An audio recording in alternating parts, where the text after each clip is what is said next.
I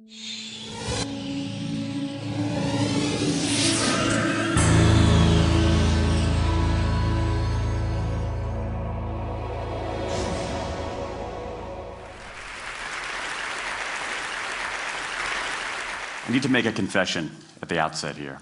A little over 20 years ago, I did something that I regret, something that I'm not particularly proud of, something that in many ways I wish no one would ever know, but that here I feel kind of obliged to reveal.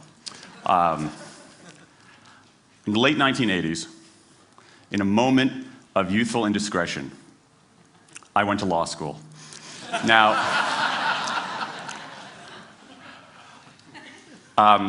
in America, law is a professional degree. You get your university degree, then you go on to law school. And when I got to law school, I didn't do very well. To put it mildly, I didn't do very well. I, in fact, graduated in the part of my law school class that made the top 90% possible. Thank you. I never practiced law a day in my life. I pretty much wasn't allowed to. But today, against my better judgment, against the advice of my own wife, I want to try to dust off some of those legal skills, what's left of those legal skills. I don't want to tell you a story. I want to make a case. I want to make a hard-headed, evidence-based, dare I say lawyerly case for rethinking how we run our businesses. So, ladies and gentlemen of the jury, take a look at this. This is called the candle problem. Some of you might have seen this before. It's created in 1945 by a psychologist named Carl Duncker. Carl Duncker created this experiment that's used in a whole variety of experiments in behavioral science. And here's how it works. Suppose I'm the experimenter. I bring you into a room. I give you a candle, some thumbtacks, and some matches. And I say to you, your job is to attach the candle to the wall so the wax doesn't drip onto the table. Now, what would you do? Many people begin trying to thumbtack the candle to the wall. Doesn't work. Some people, and I saw somebody kind of make the motion over here, some people have a great idea where they light the match, melt the side of the candle, try to adhere it to the wall. It's an awesome idea, doesn't work. And eventually, after 5 or 10 minutes, most people figure out the solution, which you can see here.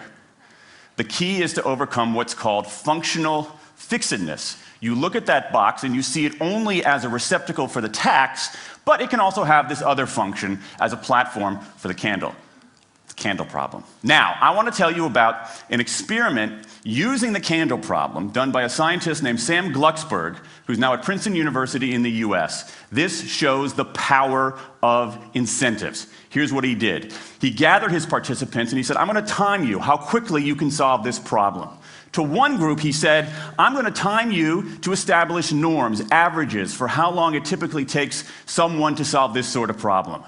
To the second group, he offered rewards. He said, if you're in the top 25% of the fastest times, you get $5. If you're the fastest of everyone we're testing here today, you get $20. Okay, now this is several years ago, adjusted for inflation. It's a decent sum of money for a few minutes of work. Okay, it's a nice motivator. Question, how much faster did this group solve the problem? Answer, it took them on average 3.5 minutes longer. 3.5 minutes longer. Now this makes no sense, right? I mean, I'm an American, I believe in free markets, that's not how it's supposed to work, right? If you want people to perform better, you reward them, right? Bonuses, commissions, their own reality show, incentivize them. That's how business works, but that's not happening here. You've got an incentive designed to sharpen thinking and accelerate creativity, and it does just the opposite. It dulls thinking and blocks creativity. And what's interesting about this experiment is that it's not an aberration. This has been replicated over and over and over again for nearly 40 years. These contingent motivators. If you do this, then you get that. Work in some circumstances, but for a lot of tasks, they actually either don't work or often they do harm. This is one of the most robust findings in social science and also one of the most ignored. I spent the last couple of years looking at the science of human motivation, particularly the dynamics of extrinsic motivators and intrinsic motivators. And I'm telling you, it's not even close. If you look at the science, there is a mismatch between what science knows and what business does. And what's alarming here is that our business operating system, think of the set of assumptions and protocols beneath our businesses, how we motivate people, how we apply our human resources. It's built entirely around these extrinsic motivators, around carrots and sticks. That's actually fine for many kinds of 20th century tasks. But for 21st century tasks, that mechanistic reward and punishment approach doesn't work, often doesn't work, and often does harm. Let me show you what I mean. So Glucksberg did another experiment similar to this, where he presented the problem in a slightly different way, like this up here. Okay? Attach the candle to the wall so the wax doesn't drip onto the table. Same deal. You were timing for norms. You were incentivizing. What happened this time? This time, the incentivized group kicked the other group's butt. Why? Because when the tasks are out of the box, it's pretty easy, isn't it? If-then rewards work really well for those sorts of tasks, where there's a simple set of rules and a clear destination to go to. Rewards, by their very nature, narrow our focus, concentrate the mind. That's why they work in so many cases. And so for tasks like this, a narrowed focus where you just see the goal right there, zoom straight ahead to it, they work really well. But for the real candle problem, you don't want to be looking like this. The solution's not over here. The solution's on the periphery. You want to be looking around. That reward actually narrows our focus and restricts our possibility. Let me tell you why this is so important. In Western Europe, in many parts of Asia, in North America, in Australia, white-collar workers are doing less of this kind of work and more of this kind of work. That routine, rule-based, left-brain work, certain kinds of accounting, certain kinds of financial analysis, certain kinds of computer programming, has become fairly easy to outsource, fairly easy to automate. Software can do it faster. Low-cost providers around the world can do it cheaper. So what really matters are the more right-brain, creative, conceptual kinds of abilities. Think about your own work. Think about your own work. Are the problems that you face, or even the problems we've been talking about here, are those kinds of problems, do they have a clear set of rules and a single solution? No. The rules are mystifying. The solution, if it exists at all, is surprising and non-obvious. Everybody in this room is dealing with their own version of the candle problem. And for candle problems of any kind, in any field, those if-then rewards, the things around which we've built so many of our businesses, don't work. Now, I mean, it makes me crazy. And this is not, here's the thing, this is not a feeling. Okay, I'm a lawyer, I don't believe in feelings. This is not a philosophy. I'm an American, I don't believe in philosophy. This is a fact, or as we say in my hometown of Washington, D.C., a true fact. Let me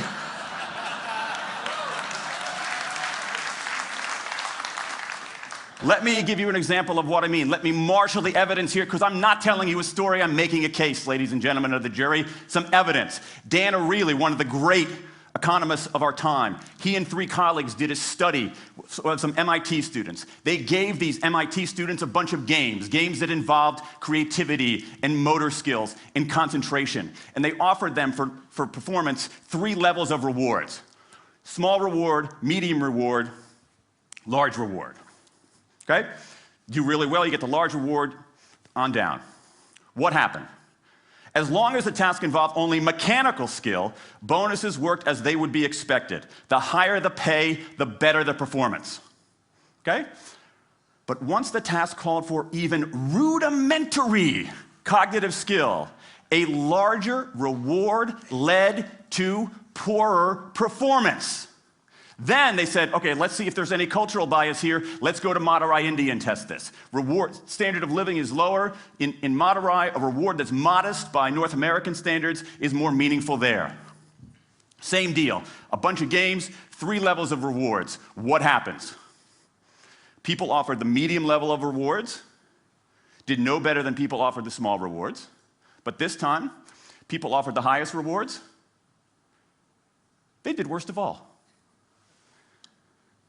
In 8 of the 9 tasks we examined across 3 experiments, higher incentives led to worse performance. Is this some kind of touchy-feely socialist conspiracy going on here? No, these are economists from MIT, from Carnegie Mellon, from the University of Chicago. And do you know who sponsored this research? The Federal Reserve Bank of the United States. That's the American experience. Let's go across the pond to the London School of Economics.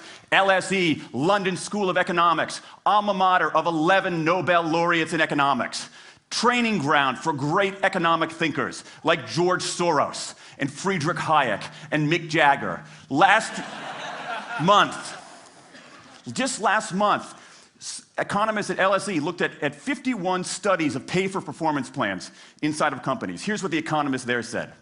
We find that financial incentives can result in a negative impact on overall performance.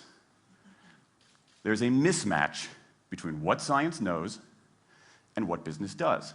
And what worries me as we stand here in the rubble of the economic collapse is that too many organizations are making their decisions, their policies about talent and people, based on assumptions that are outdated, unexamined, and rooted more in folklore than in science. And if we really want to get out of this economic mess, and if we really want high performance on those definitional tasks of the 21st century, the solution is not to do more of the wrong things, to entice people with a sweeter carrot or threaten them with a sharper stick. We need a whole new approach. The good news about all this is that the scientists who've been studying motivation have given us this new approach. It's an approach built much more around intrinsic motivation, around the desire to do things because they matter, because we like it, because they're interesting, because they're part of something important. And to my mind, that new operating system for our businesses revolves around 3 elements: autonomy, mastery, and purpose. Autonomy, the urge to direct our own lives. Mastery, the desire to get better and better at something that matters. And purpose, the yearning to do what we do in the service of something larger than ourselves. These are the building blocks of an entirely new operating system for our businesses. I want to talk today only about autonomy. In 20th century, we came up with this idea of management. Management did not emanate from nature. Okay? Management isn't, it's not a tree, it's a television set. Okay? Somebody invented it. And it doesn't mean it's going to work forever. Management is great. Traditional notions of management are great if you want compliance. But if you want engagement, self-direction works better.